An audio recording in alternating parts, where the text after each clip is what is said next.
I'm James. I am 27 years old and I'm from the US. Lived there for most of my life, and then now I'm currently living in Albania. My name is Martin. I'm 28. I'm from Bulgaria and I'm currently living in Germany, and to be more exact, Nuremberg. My name's Cameron. I'm 24, from Brighton in England, and now living in Valencia, Spain. And this is the Expat Show. Hello, and welcome back, ladies and gentlemen, to the Expat Show. It is episode 10, and we already need to change our intro.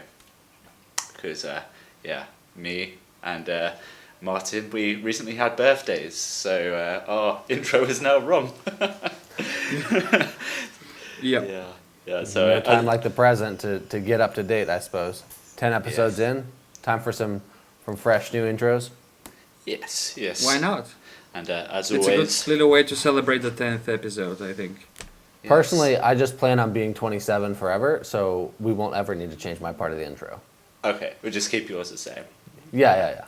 Yeah. Okay. To be fair, I've been saying that I'm 28 almost the entire time, the past 1 year, so... Maybe we can keep it the same, but how have you guys back at home enjoyed the first 9 episodes? It would be really nice if you could leave us like a review on iTunes or drop us a message on Facebook, anything like that. And but this week's episode we are going to be talking about travel as an expat, what it's like to go on travels, how we feel as travels and things like that. But as always, anything interesting happening this week, guys? Out in Albania and Germany? James?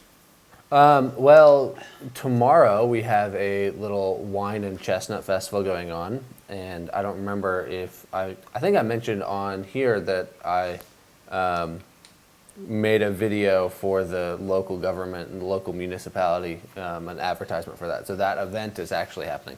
So we'll see if it's actually, worthwhile going to or not. But, it's exciting that I get to see just how well my my ad helped with this perception of this event. I've had a few people be like, "Oh, I didn't realize that was you," or "I was wondering who did that," and complimenting it, but you never know if it's genuine compliments when they're saying it to your face or not.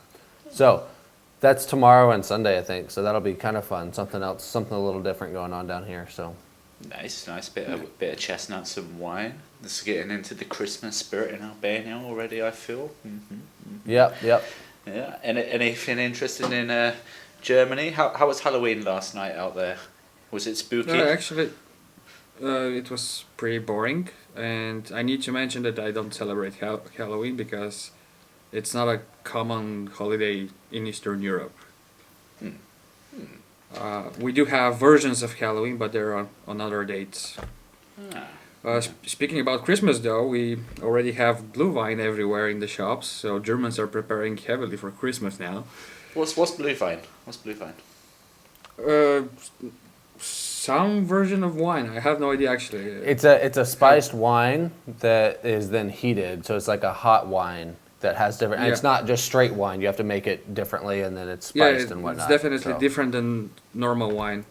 They almost never drink it alone. They make like some sort of cocktails with other alcohol to make it even stronger. Ah, I see. I tried it last year when I was in Prague at Christmas, and I was with my cousin, and I tried some. He loved it.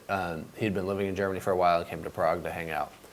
But yeah, it was interesting. I liked it more than just a glass of red wine, but it also it did have like a nice warming effect. Like you want if you're walking around outside of the Christmas market. So kind of like I do think the Germans need this because in my eyes they're a bit masochistic, but they do tend to stay outside during winter a lot, so they need it. Yeah. So I just cannot imagine sitting around with friends talking in the middle of winter out in the open. Yeah, no. Do they not sit outside during the winter and talk in Bulgaria? Because they do that sometimes here in Albania, where they'll sit outside of a coffee, but they're all like sitting there with their jackets on and smoking and drinking and whatever. Yeah, I mean, if you're smoking, yeah, of course they go out, but as soon as they finish the cigarette, they go back in. Interesting. We do like warm weather. Yeah, that's fair. I don't blame you. Yeah. And speaking about interesting things that happened the past week, I was 5 days in the Netherlands, so I think this fits perfectly with today's topic, traveling as an expat. Yes, it's a very good, interesting way. So, what were you out in the Netherlands for? I was visiting my best man and his family, just to celebrate my birthday with them. Nice. And the more I travel to countries around Germany, the bigger culture shocks I get from Germany. Or when you go back to Germany. Yeah, Aha. it's because most of the countries around Germany are fairly smaller than Germany. They do have an advantage in technological advancements. So basically, when I returned from the Netherlands, I felt like going back in time. Interesting. Did you drive to the Netherlands for this? Yeah, yeah. When you it's a travel from 6 Germany, hour. yeah, 6 hour drive. When you travel from Germany, do you typically drive places? Whenever I can, yeah. I don't know if Oh. I mentioned this, but I'm afraid of flying. Yeah. Yeah, you did mention that you hated flying. Yeah. Yeah. Is it like a chronic fear that you have, like where you like get cold sweats and anxiety and things like that, or is it more?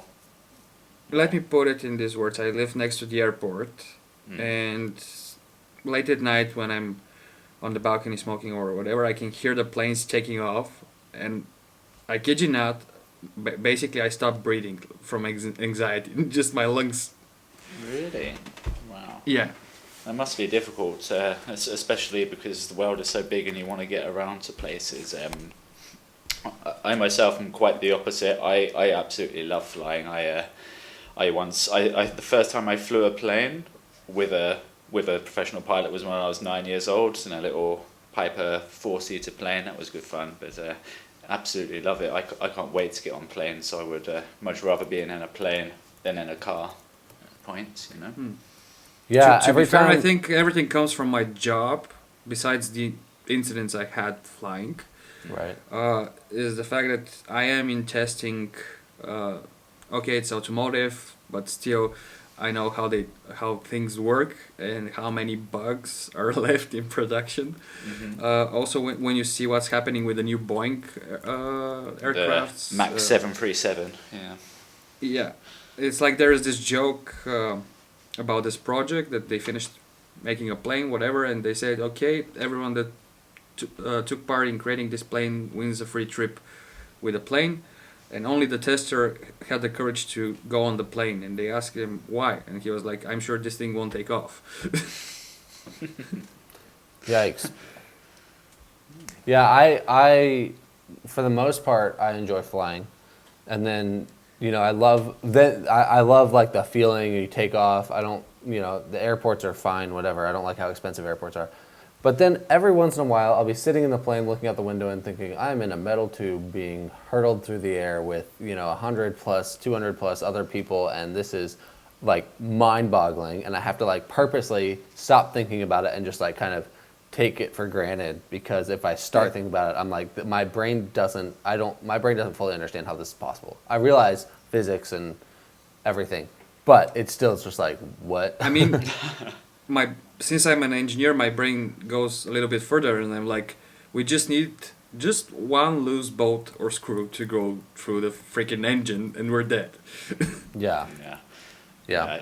It's even more scary when you know, like, the skin of the airplane is like only a few millimeters thick for the most part, apart from around the doors and like maybe the wheels. It's super thin. All right, guys. Is this let's scare everyone away from flying, or is this let's talk about traveling as expats? Well, I mean, it's close to Halloween. We got to scare the people a little bit, So get the last spooks out of me before going into the festive season. But traveling as an expat, I haven't done too much since being an expat. Obviously, I just went to Madagascar for 18 days. That was, I think, where it's in a third world country, it was more eye-opening, and definitely an experience that I would recommend for some people, but not everyone. But if I went directly there from when I was living in the UK, I think it would have been a completely different experience. I would have been a whole hell of a lot more shocked, you know, because like after living in Spain and experiencing the culture here, where I have that experience of different cultures now in the UK and in Spain, it's it was a little bit easier traveling so far away, you know. Yeah. Well, I do feel like since I'm living in Germany, I'm forced to travel. It just happens like that. Whether I have to go home to fix some documents or whatever, make the wedding party with family and friends. But just in the past 3 or 4 months, I've been through more than 10 countries just because I drove back to Bulgaria as well. I went to the Czech Republic, to the Netherlands. Since I'm in the middle of Europe, like literally, there are so many things that are close by that I can visit, like Prague. Prague is just 3 hours away from me. And you feel forced to drive just 3 hours to get there? I mean, it's like, what are we gonna do this weekend? And like, let's go to Prague. It's just 3 hours away. How unfortunate! So forcing. Yeah, but for the first time in my life, as a maniac on the topic cars and driving and all this, I can say for the first time in my life this year, I've had enough of driving.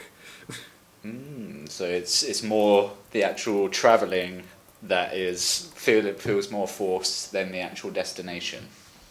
Yeah, I mean, most of the travels I've done, I need vacation after this sort of vacation.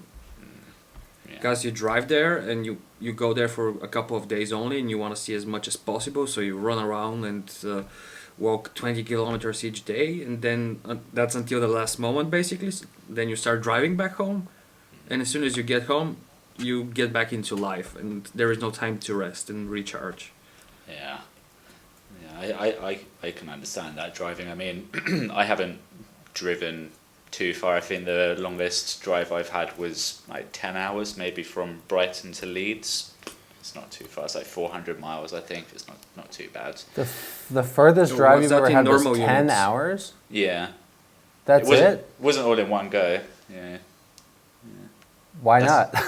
I only did to wee. I mean, I have a bladder. Well, okay. I thought, okay, clearly you stopped, but... Yeah.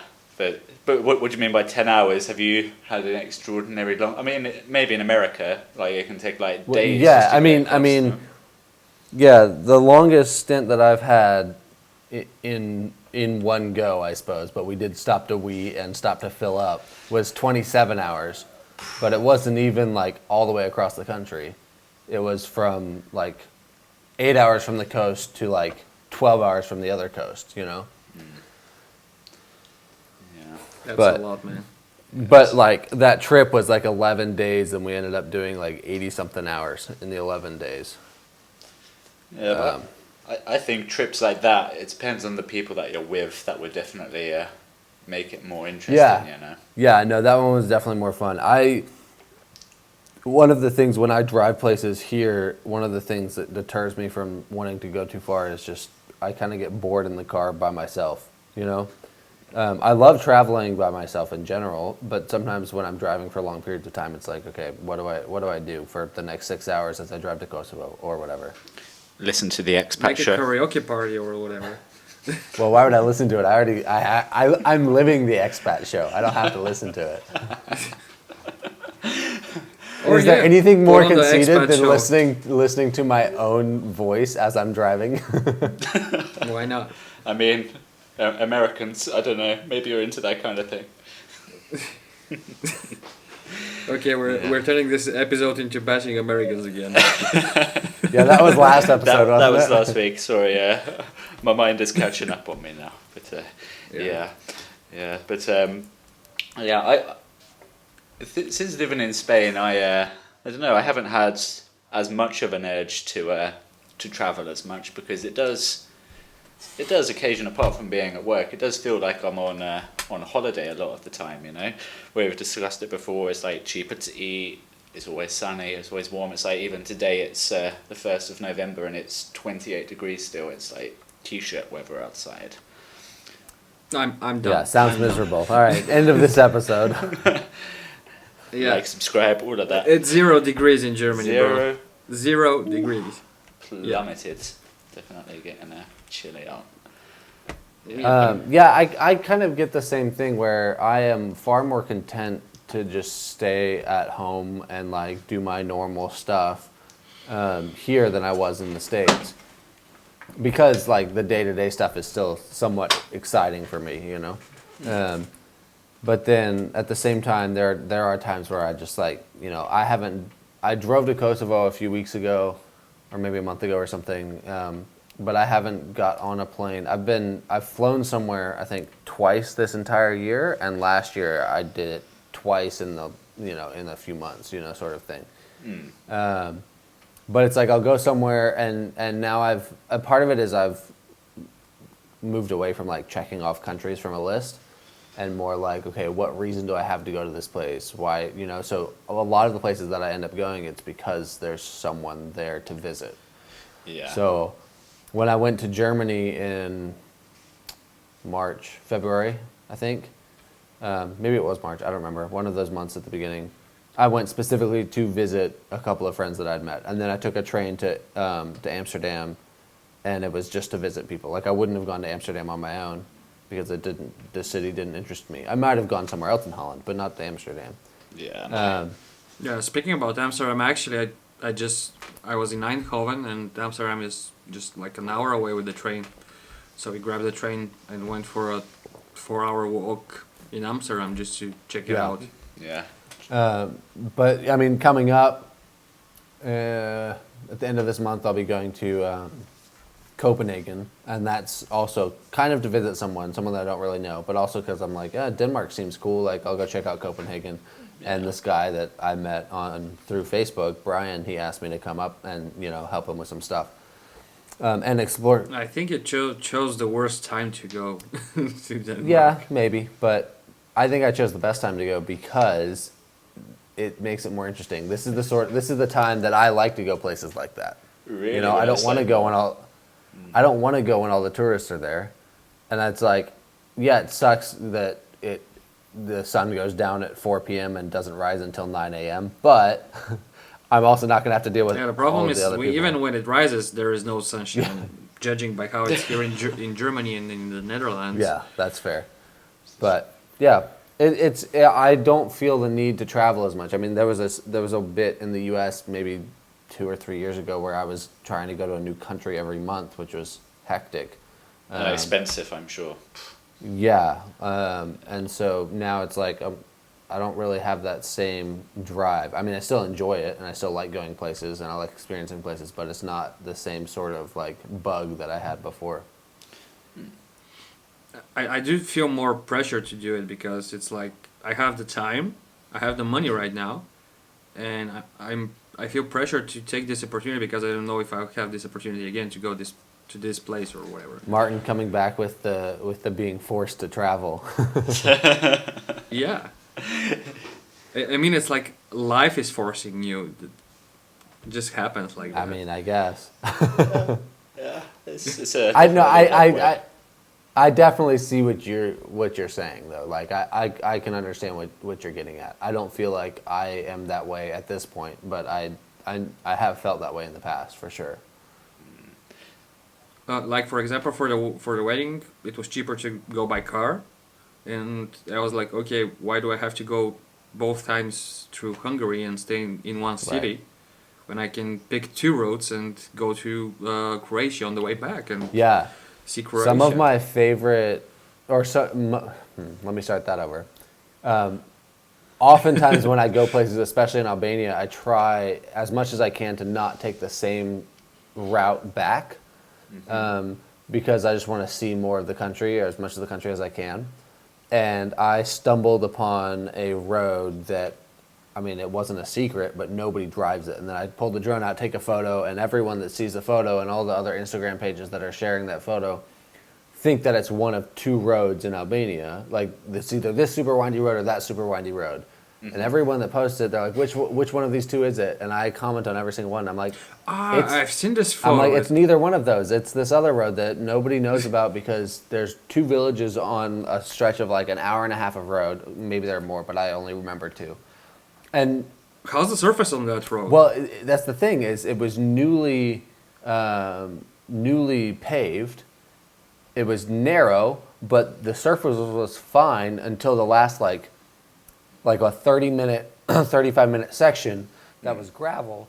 That was gravel, but it wasn't like a bad gravel. It was just, there were no potholes or anything. It was just gravel. It was flat and it was smooth, as smooth as gravel can get, you know?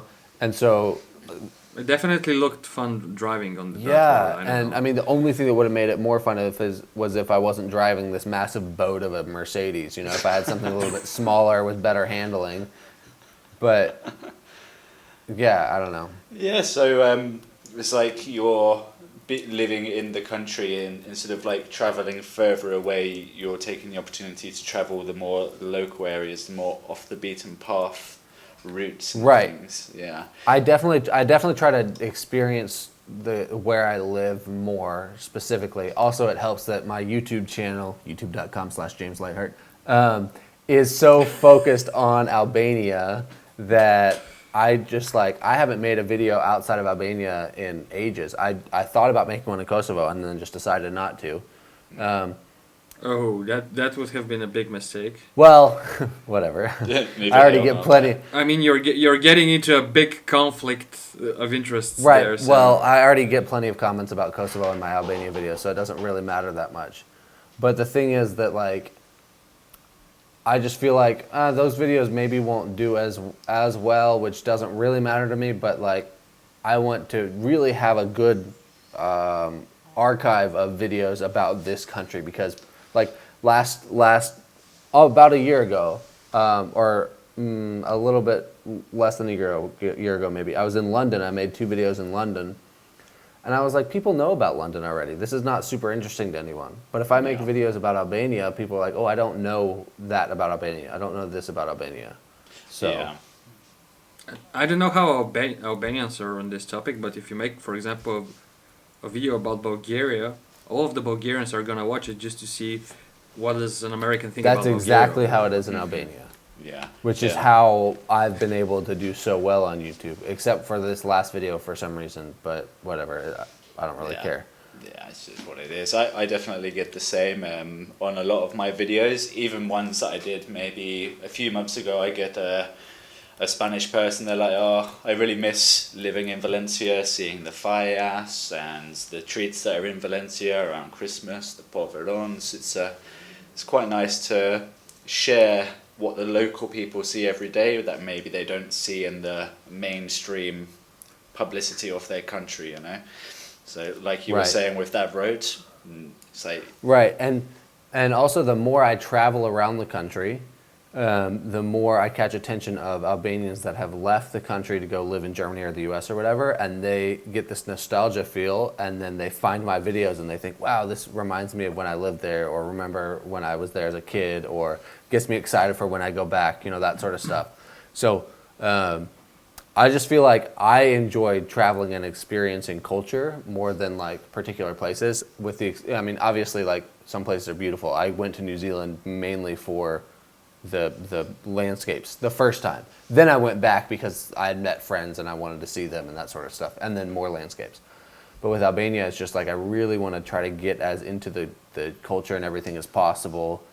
And so I just know this country as well as I can because I have lived places and then leave and completely regret not experiencing things that happen there. So, yeah, that's fair enough. Yeah, I've definitely found like little areas on my travels through Spain that my girlfriend knows about, and she took me there. There's one place in particular called Fanzara. It's like a small little village, but the entire village is essentially a canvas for graffiti artists and street artists, and it's not like the typical graffiti you might see just in a back alley. Like it's like really nice, intricate artwork, and it's It's a really beautiful place, but I tried to speak to the Spanish people that have lived it all their life about it, and they're like, huh? Where's that? I don't know where that is. So it's nice to be able to discover the hidden things in the area that you are, that even the local people don't know about, you know? That's my favorite, is when someone sees something that I've done and they're like, where is that? And I'm like, literally an hour drive away from here. Yeah. And they're like, what? And it's happened here. How do you find such places? Google. I just spend hours and hours on Google Maps looking at things, and then I'll scroll through Instagram hashtags, and someone maybe posted a photo. Sometimes I stumble across a photo of something, or stumble across something while I'm driving. But when I lived in Hawaii, one of my roommates and I would go through. He did more than I did, but we would go through Google Maps and try to find new waterfalls and streams that we hadn't seen and that sort of stuff. And so that's kind of stuck with me. I used to use Google Maps a lot as well Yeah. when I visited the country or whatever, but this thing doesn't work here in Germany, sadly. So, not a big help. Well, the problem with Albania is that most of the Google Maps images are 3 years old, and so I'm like, oh, this looks like a really cool isolated place, and then you get there and there's a restaurant built there right next to a waterfall, and I'm like, oh, thanks, guys. Oh, I assume at least you have Street View. Well, the street view is even On the- older.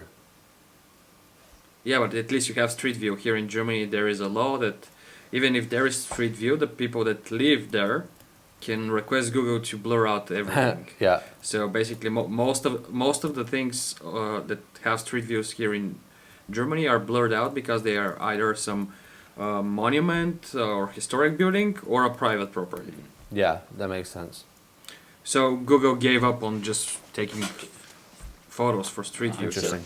I suppose that's good for the tourist industry, because if you want to see it, you actually have to go there to see it, instead of just... Yeah, the problem is in order to go and see it, you have to know that it's there, and Yeah, that's true. That's true as well. yeah, that it's worth going and spending money going in the middle of Yeah.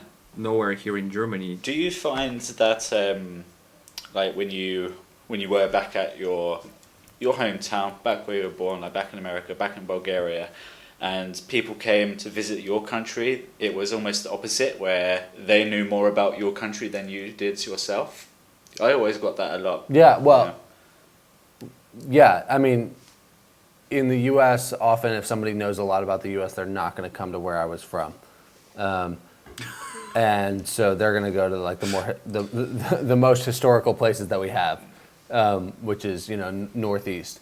But yeah, I run into that more now, but it tends to be me being the one that does that, So people are like, wait, you're making this YouTube video about these churches in this village, and I had no idea about any of that stuff. And I'm like, well, you live here, so you don't really think to go and, I wonder how old this church is, and it's just part of your daily walk. Yeah, it's just to turned school into or the whatever, background of your life almost, and you lose the Right. perception of what the actual, like, the meaning and the depth of it could be, because it's just always there. You aren't really invested to learn it.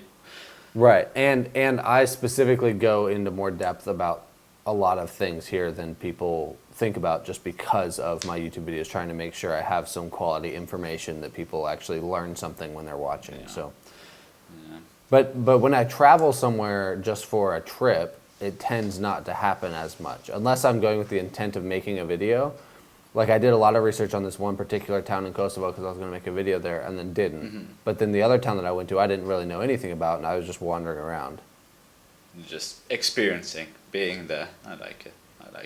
What about Right. what about you, Martin? Did you find back in Bulgaria, like people that maybe were visiting knew more about the place than you did, or did you have like the local knowledge of a Wikipedia man? Yeah, it's a bit more complicated with Bulgarians because we pride ourselves that we know a lot about history. Yeah. Both Bulgarian history and European history, and for example, here in Germany there are certain topics that are banned, and these are favorite topics for Bulgarians. So definitely Bulgarians know more about certain parts of history of Germany than Germans do. Right. Okay. Yeah. So it's more of like a cultural patriotism that gives you the knowledge through your life just by being there. Yeah, I think this is based on the fact that Bulgaria is the oldest country in Europe that hasn't changed its name. So technically, we can say that we're the oldest country in Europe Okay. because everything else changed its name at some point. Okay. Interesting. I believe you because I have no idea. Yeah.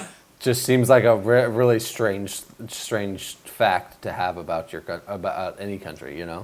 Yeah, but it's a good one to Yeah. have, you know. It's not very... Yeah, no, it's cool. yeah. I just want to hear James' opinion on this thing, like in general, to see his reaction. Do you know when Bulgaria was founded? I have no idea.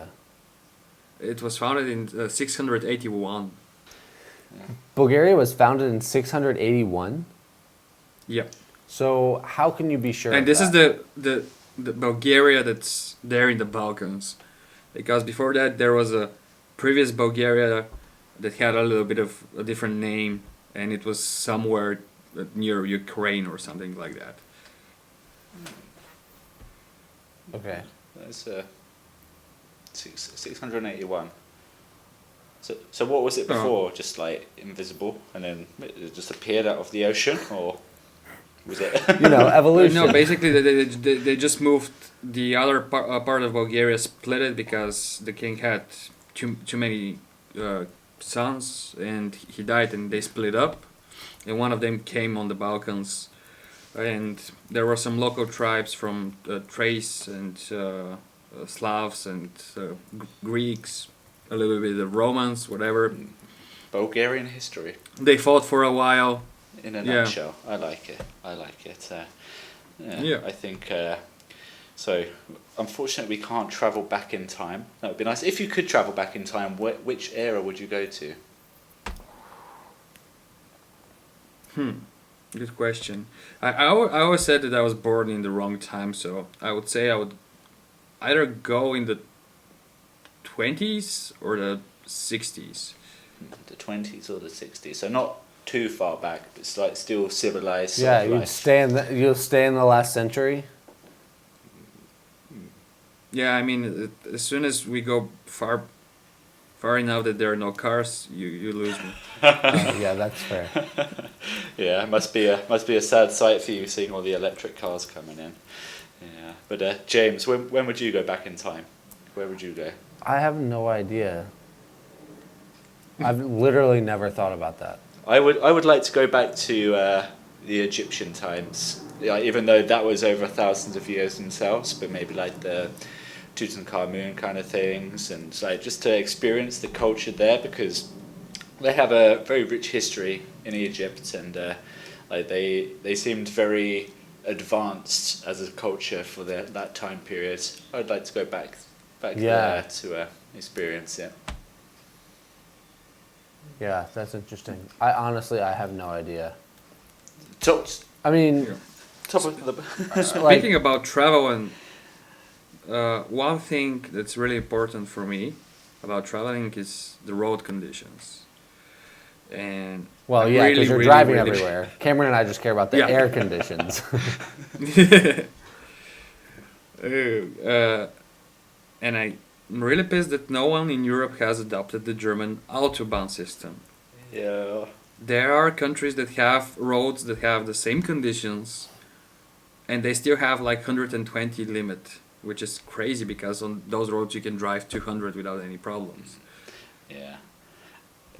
I would never drive on a road in Albania if there was not any speed limit at all. Like already Yeah, they're okay, driving I mean, 120 on roads that they should be driving 30 on. I was talking about countries like the Netherlands or Austria, not Albania. That's fair. Also, for all the Americans, all 2 Americans that listen to this, we're talking kilometers per hour, not miles per hour. No one's driving 120 miles per hour down a city road in Albania. By the way, how's it going with getting used to using the metric system?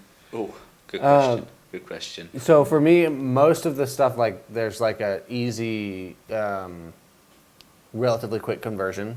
So like something's double this, or it's 1.5 to whatever.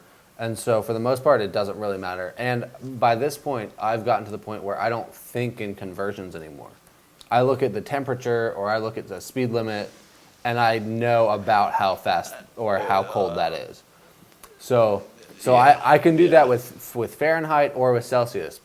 So I can tell someone here, oh yeah, it was like 25 degrees. And then I can tell someone in the US, oh yeah, it was like 80 degrees. And I know what that means and they know what that means. But if you ask me, what's this temperature in Fahrenheit, it always takes me a minute. Yeah, I don't understand Fahrenheit. No one does. I don't understand. No one it as understands any of the what's the point measurements of that it? the US uses, to be honest. It's like a cup. What the hell's a cup? Like, Yes, that's tell me what something. it is in grams. Yeah, to me, the cups and pints and all of that stuff make no sense because, well, pints, quarts, like pints of beer, sure, that makes sense. But a cup, like, it makes so much more sense. So if I'm making chocolate chip cookies, for instance, and it says a cup of chocolate chips, the amount of chocolate chips is going to change. The amount of chocolate is going to change depending on how big the chocolate chips are. I thought it was going to say depending how big the cup is, because I've got different sizes. No, the cup is a certain number of ounces. Right. So a cup right. is See, 8 ounces. that's where my How brain much disconnects. is But then one we also ounce have- in we have- normal units? fluid ounces, and then we have like weight ounces. So there's 16 God, ounces why in do a you pound, make your and I life think so there's 8 ounces in a complicated? cup. But they're different ounces. Well, all I'm trying to say is that if a recipe tells me to use grams, it's a much more exact measurement than saying put a cup of this and 2 cups of that. Now, if you're dealing with flour James- or sugar or something, it doesn't matter so much. But You do know how we refer to all of the systems you're using in America here? idiotic. Retarded units. Yeah. It's like it feels too much effort to understand what the hell is going on. Right. Yeah. So No. we've got- And we've got I one feel that measurement way. here. I feel that way at times also. Yeah. Like Yeah. the only thing that I don't need to convert using Google is when someone tells me the speed limit is 60 miles per hour. What's that? 100? That's my like a yeah. Okay. That's like a reference point I have just to know Right. relatively how fast is Right. something. So to me, I don't even judge. Like it's like when you talk about languages and how they say, when you're learning a language, you have to not think of, okay, this is the translated word of that, and then you think of it. You're supposed to hear like for me, when I hear an Albanian word, I shouldn't think, what's the English word? Okay, that's what this means. But when I hear the Albanian word, I should think of what the actual thing is. And so to me, it's that way in measurements now, where if someone tells me, oh, this speed in kilometers per hour or this temperature, then in my mind, I can immediately be like, oh, okay, I know whether this is hot or cold or warm or whatever. But I Nice. have stopped trying to, okay, what does that exactly mean, otherwise. Yeah. Yeah. You've understood the concept of the conversion, and then it's just Right, normal and from all there, of this, for sure, for means sure. a lot when you're traveling, because whenever you try to take a carry-on on an airplane and they say 8 kilograms, you're like, what? I can only take 8 kilograms, and then you think about it and you're like, oh, how could I possibly fit more than 8 kilograms in this tiny backpack? Oh, I can tell you. Take a car. Every time I carry on is at least 12. Wow. 12. Yeah. That's pretty good. Because most of my electronics go into my yeah, carry-on of because course, I don't want of course. them damaged or whatever. And when you put lenses, cameras, laptops, chargers, everything in one place, it becomes Yeah. way Yep. heavy. Gets heavy. Yeah. I thought I was the segue king there, James. You stole my frown for the Well, episode. I'm getting halfway. We're Oh. talking about this whole discussion, and I'm like, hold on a second. I feel like It's about travel. we're way off. Yes, you swerved it back into topic. I like that. But I think we're coming close to wrapping up the end of the episode. All right. talking about one travel, last how one it last thing feels. before we wrap up. Where's the next place that you're traveling to? The next place I'm traveling to is the UK, back home. Martin? After that, I yeah. don't know. Martin? Yeah, I'm not sure. Unless anything pops out. Meanwhile, I guess next year, in the middle of the year, I have to go to the Netherlands because my best man and his wife are expecting a child. And yeah, we're gonna visit them. Hope everything goes Yeah, fine. that's awesome. Yeah. Good for them. Nice. Congratulations to them. Nice. Hopefully they listen.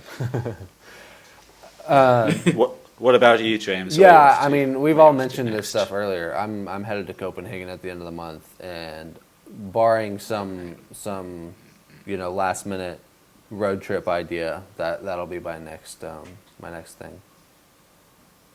Nice.